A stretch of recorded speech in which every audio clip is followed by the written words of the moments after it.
As the wise Zen master Thich Nhat Hanh once taught, the present moment is the only time over which we have dominion. In our fast-paced, digitally driven world, we often find ourselves trapped in a cycle of constant doing, endless scrolling, and perpetual rushing towards some imagined future happiness. We chase success, accumulate possessions, and fill every moment with activity, yet somehow feel more empty and disconnected than ever before. But what if the key to a truly fulfilling life isn't about doing more but about being more present? In today's exploration, we'll uncover timeless Buddhist wisdom that reveals how to live mindfully, find joy in simplicity, and cultivate deep contentment in the midst of modern chaos. No matter how busy your schedule or overwhelming your responsibilities may seem, stay with us as we discover the transformative power of mindful living. 1. The illusion of busyness. In Buddhism, there's a teaching about the hungry ghost, beings with enormous appetites but tiny mouths, never able to satisfy their endless cravings. This perfectly describes our modern relationship with productivity and busyness.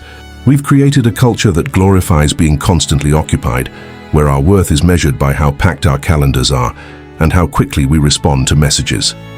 But here's the profound truth that Buddhist wisdom reveals. Busyness is often just an elaborate form of avoidance. When we fill every moment with activity, we're running from something deeper. The discomfort of simply being with ourselves, the fear of stillness, or the anxiety of confronting what truly matters in our lives. The Buddha taught about the middle way, a path between extreme indulgence and extreme deprivation. In our context, this means finding balance between necessary action and purposeful rest. It's about distinguishing between being productively engaged and being frantically busy. Start by examining your daily habits with honest awareness. How much of your busyness is truly essential? How often do you reach for your phone not because you need something, but because silence feels uncomfortable? Notice these patterns without judgment. Simply observe them as you would observe clouds passing in the sky. Practice what Buddhists call purposeful pausing. Several times throughout your day, stop whatever you're doing and take 3 conscious breaths. Ask yourself, what is most important right now? Often you'll discover that the urgent thing demanding your attention isn't actually the important thing that would bring you genuine satisfaction. When you step off the hamster wheel of constant doing, you create space for what Buddhism calls being awareness, the profound peace that comes from recognizing that you are already complete, already whole, exactly as you are in this moment. 2. The practice of simplicity. Less is more. Buddhism has always emphasized the power of simplicity, not as deprivation, but as liberation. When the Buddha left his palace filled with luxuries, he wasn't rejecting abundance. He was discovering that true abundance comes from appreciating what we already have, rather than constantly seeking more. In our consumer-driven society, we're constantly told that happiness is just one purchase away, one upgrade away, one more achievement away. But Buddhist wisdom reveals a different path. The cultivation of contentment through mindful appreciation of simplicity. Sacred simplicity isn't about living in poverty or denying yourself pleasure. It's about becoming conscious of what truly adds value to your life versus what merely clutters your space, time, and mental energy. It's about quality over quantity in every aspect of your existence. Begin by practicing what Tibetan Buddhists call one-thing meditation. Choose one daily activity, perhaps drinking your morning tea or walking to your car, and do only that thing. Don't multitask, don't rush, don't let your mind wander to your to-do list. Simply be fully present with this one simple act. Notice how this single-pointed attention transforms even the most ordinary activities into moments of peace and clarity. When you're fully present with one thing, you discover depths of experience you never noticed when you were scattered across multiple activities. Extend this practice to your physical environment. Buddhist monasteries are known for their simple, clean spaces that promote clarity of mind. You don't need to live like a monk, but you can adopt the principle of keeping your environment free from unnecessary distractions and filled only with things that support your well-being and peace. When you embrace sacred simplicity, you're not losing anything. You're gaining the most precious gift of all, the ability to fully experience and appreciate the life you're already living. 3. Cultivating the observer mind. One of the most transformative concepts in Buddhism is the development of what's called the observer mind, or witness consciousness.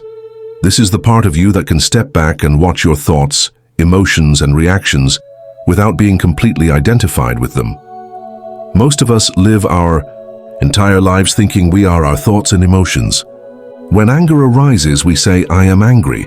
When sadness appears, we declare, "I am sad." But Buddhist psychology reveals a profound truth.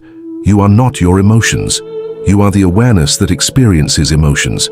This isn't just philosophical theory. It's a practical tool for freedom.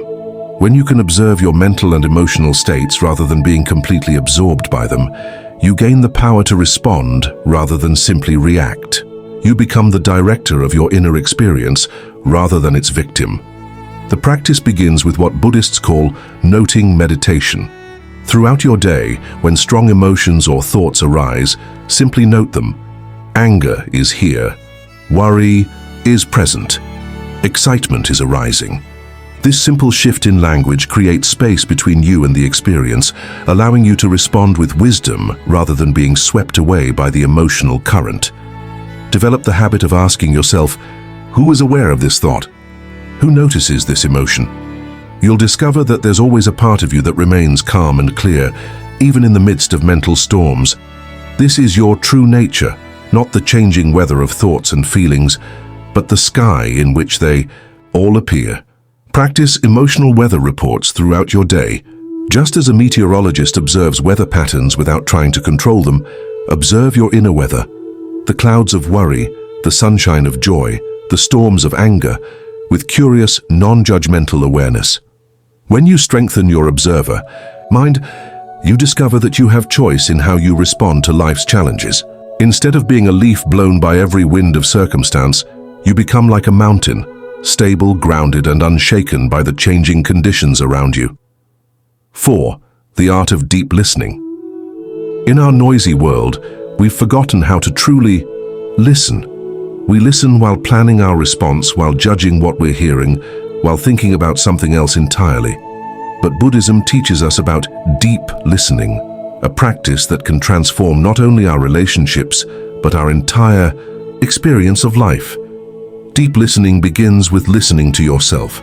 Most of us are so accustomed to the constant chatter of our minds that we never hear the deeper wisdom that's always available beneath the surface noise. Buddhist meditation teaches us to tune in to this inner silence, where our clearest insights and most peaceful states naturally emerge. When you sit quietly and listen deeply to the space between your thoughts, you begin to hear what the mystics call the sound of silence, not the absence of sound, but the presence of profound peace that underlies all experience. Extend this practice to listening to others. When someone is speaking to you, can you listen without immediately formulating your response? Can you hear not just their words, but the emotions and needs underneath those words? This kind of listening is a gift that most people rarely receive in their daily lives. Practice listening meditation by sitting quietly and simply listening to all the sounds around you without labeling or judging them. Notice how your mind wants to categorize sounds as pleasant or unpleasant, important or unimportant. Instead, simply receive all sounds with equal awareness, like a clear mirror reflecting whatever appears before it. In conversations, practice what Buddhists call compassionate listening, listening with the sincere intention to understand and support rather than to judge, fix, or impress. Notice how this transforms not only what you hear, but how others feel in your presence. Deep listening also means learning to hear the wisdom in silence. Some of life's most profound communications happen in the spaces between words, in the comfortable quiet between people who truly understand each other. When you develop the art of deep listening, you discover that the world is constantly offering you teachings, insights, and invitations to greater awareness, if only you have ears to hear them. 5. Walking the middle path. Balance in all things. The The Buddha's discovery of the middle path came from his own experience of extremes, from a life of luxury and indulgence to years of harsh asceticism and self-denial. He realized that both extremes led to suffering, and that true liberation lay in the balanced path between them. This principle of balance is desperately needed in our all-or-nothing culture. We swing between extremes, working too hard then crashing in exhaustion, dieting strictly then binge-eating, being antisocial, then overwhelming ourselves with social obligations. The middle path offers a different way, sustainable balance that honors all aspects of our humanity. Balance doesn't mean bland mediocrity or avoiding passion and intensity. It means bringing mindful awareness to your choices and choosing the path that supports your long-term well-being rather than just your immediate impulses or external pressures. In work, the middle path might mean being dedicated and professional without sacrificing your health and relationships. In relationships, it could mean being generous and caring without losing yourself or becoming codependent. In self-care, it involves taking care of your needs without becoming self-obsessed. Practice balance check-ins throughout your week. Ask yourself, what aspect of my life is getting too much energy right now? What aspect is being neglected? Make small mindful adjustments rather than dramatic swings from one extreme to another. The middle path also applies to your spiritual practice. You don't need to meditate for hours daily or retreat from the world to live mindfully. You can integrate contemplative awareness into your ordinary activities, washing dishes, walking to work, having conversations with loved ones. Buddhism teaches that enlightenment isn't found by escaping life, but by fully engaging with life in a balanced, conscious way. The middle path is the way of sustainable wisdom, a way of living that you can maintain not just for days or weeks, but for an entire lifetime of growing awareness and peace. 6. The medicine of gratitude. Gratitude in Buddhism isn't just about saying thank you or counting your blessings. It's a profound practice of recognition that transforms your entire relationship with experience. Buddhist teachers often speak of gratitude as the great medicine that can heal our habitual dissatisfaction and open our hearts to the abundance that's already present in our lives. Most of us suffer from what Buddhism identifies as hedonic adaptation, the tendency to quickly take for granted whatever good things we have and constantly seek more. We get the promotion we wanted, then worry about the next level. We find love, then focus on what could be better about the relationship. This endless seeking keeps us perpetually unsatisfied. Gratitude practice interrupts this cycle by training your attention to recognize and appreciate what's already here. But true Buddhist gratitude goes deeper than just appreciating the obviously good things. It involves finding value and teaching in all of life's experiences, including the challenging ones. Start each day with what Tibetan Buddhists call morning appreciation. Before getting out of bed, identify 3 specific things you're grateful for. Not just, I'm grateful for my family, but I'm grateful for the way my partner smiled when they saw me yesterday. Or, I'm grateful for the strength in my legs that allows me to walk. This specificity trains your mind to notice the countless small gifts that usually pass by unrecognized. You begin to see that your life is already filled with miracles, you just weren't paying attention to them. Practice gratitude for difficulties. By reflecting on challenges you've faced and asking, how did this experience help me grow? What strength did it reveal in me? What did it teach me about life or compassion? This doesn't mean being grateful for suffering itself, but recognizing that even difficult experiences can be teachers that contribute to your wisdom and resilience. Throughout your day, practice micro moments of appreciation. When you taste something delicious, pause and truly acknowledge the pleasure. When you see something beautiful, let yourself really receive that beauty.